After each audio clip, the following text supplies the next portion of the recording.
Maryrose was a kind of girl people noticed when she walked by, not because she was loud or flashy, but because she carried herself with quiet confidence.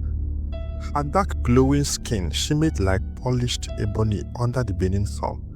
At 22, she had a sharp mind, a calm spirit, and a dream to become a television presenter one day. She came from a humble family of 4 children, boys and 2 girls. Her father, a retired teacher, always reminded them that a good name is better than gold. Maryrose carried that saying like a necklace around her heart. When she gained admission into the University of Benin to study mass communication, it was a dream come true. Her parents could not stop thanking God. But life in Benin was not just like life in their small town. The city was bright, wild, and full of temptations that often hid behind beautiful faces and soft voices. She rented a small room off campus, a student area surrounded with activities, clubs, bars, and loud music that went on till dawn. It was there she met Cynthia. Cynthia was her large neighbor, a tall, curvy girl with long fake flashes and an attitude that could stop traffic. She wore designer's clothes, carried expensive bags, and always had money to spend. Yet, no one could really say what she did for a living. At first, Maryrose liked her. Cynthia was friendly, fun, and confident. She introduced Maryrose to the city life, restaurants, night parties, and stylish dressing. But soon, Maryrose began to notice things that made her comfortable around Cynthia. She received calls at odd hours, dressed provocatively to meet clients at night, and often returned late, smelling of expensive perfume and alcohol. One night, as they sat outside the lodge drinking Coca-Cola, Cynthia smiled and said, "Babe, you're too fine to be broke. And this your innocent face go make you cash out quick if you're wise." Maryrose frowned. "What do you mean cash out?" Cynthia laughed. A soft mocking laugh. "Hook up now. You go out with rich men. They pay you well. Some will even give you money, while some will buy you things. Now clean work if you sabi handle yourself." Maryrose shook her head. "I can't do that kind of thing." Cynthia shrugged, sipping her drink. "Suit yourself now, but when hunger go wire you, you go understand." At that moment, Maryrose didn't know that those words would soon come back to haunt her. Life in school wasn't easy. Her parents struggled to send money from home. Sometimes she would go days without eating real food, only drinking dairy. The pressure was real. Assignment bills, rising cost of living. Meanwhile, Cynthia always had new clothes, new phones, and even traveled to Lagos on weekends. One day, as Maryrose sat calculating her unpaid hostel rent, Cynthia walked in, wearing a glistering gown. "Girl, what's wrong? It looked like someone just lost an exam," she teased. Maryrose sighed. "My rent, I've not paid. The landlord has been disturbing me." Cynthia smiled shyly. "I told you before, there's an easy way. You too find to suffer like this. Just one night with the right person and your problem are gone." Maryrose didn't answer.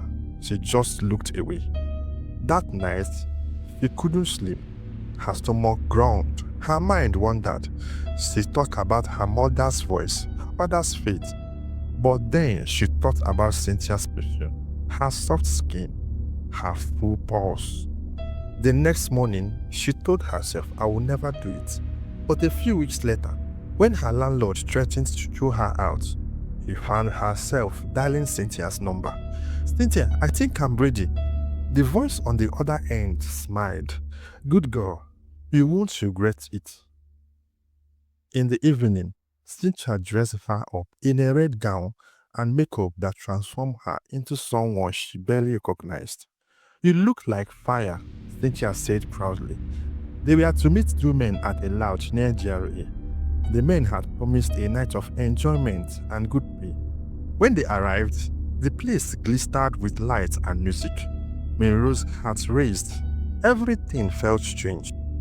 The club lights danced like fireflies in the dark, and the sound of music shook the ground beneath Maryrose's feet. It was her first night doing what she never imagined she would. A cup. Cynthia had promised it would be a simple outing. Just come along and enjoy yourself. If nothing happens, no problem, he has said. But inside, Maryrose's heart pounded. She sat quietly at the corner of the VIP section, clutching her small toes, pretending to be confident. The air smelled of perfume, alcohol, and secret. Across the room, Mike walked in with two of his friends. He was tall, clean-shaven, and dressed in a black designer shirt. His presence drew attention immediately. But tonight, Mike wasn't there to have fun. His friends had dragged him out to cool off after the heartbreaks that had nearly shattered him. His lifetime-long girlfriend, whom he had plans to marry, had cheated on him with his business associate. Mike was a successful young businessman known in Benin City for his chain of boutique and car dealership, influence and respect, but not love. When he saw Maryrose sitting quietly, not dancing like the others, he was drawn to her calmness. There was something different about her eyes, innocent yet heavy with unspoken pain. He then whispers to his friends, "Who's that girl?" His friend shrugged. Maybe one of those girls who came with the other group. Mike walked over to her. "Hi, I'm Mike. You don't look like you are enjoying this place." Maryrose smiled faintly. "I am not really used to this kind of crowd." Her voice was soft, unsure, yet gentle. He chuckled. "Then we have something in common. I don't like coming clubbed either, but my friends brought me here. Forget someone I shouldn't have trusted." They talked for a long time about school, life, heartbreak, and dreams. For the first time in months, Mike laughed. For the first time in weeks, Maryrose smiled genuinely. When it was time to leave, Mike offered to drop her off. He hesitated but finally agreed. The car ride was quiet. He didn't touch her, didn't ask for anything. He only said, "You seem like someone I would like to know better." And that simple sentence became the beginning of a new chapter in her life. From that night, Mike and Maryrose began talking often. He would call her every morning, ask how classes were going, and sometimes bring her food or money, not as payments, but out of care. Slowly, she opened up about her life, her struggles, her family, her mistake that night. She expected him to judge her. Instead, he said softly, "We all make bad choices, Maryrose. What matters is what we do after them." Those words healed her.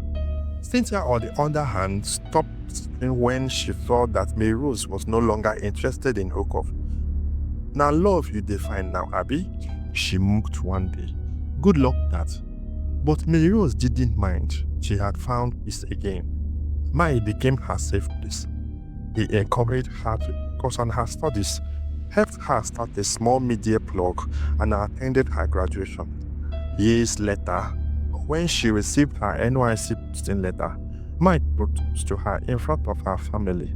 He knelt down, held her hand, and said, "The night I went to that club, I thought I went there to forget my pain, but that same night, God used you to heal me." Tears filled her eyes as she said yes. The same night that almost ruined her destiny became the night she met her destiny helper.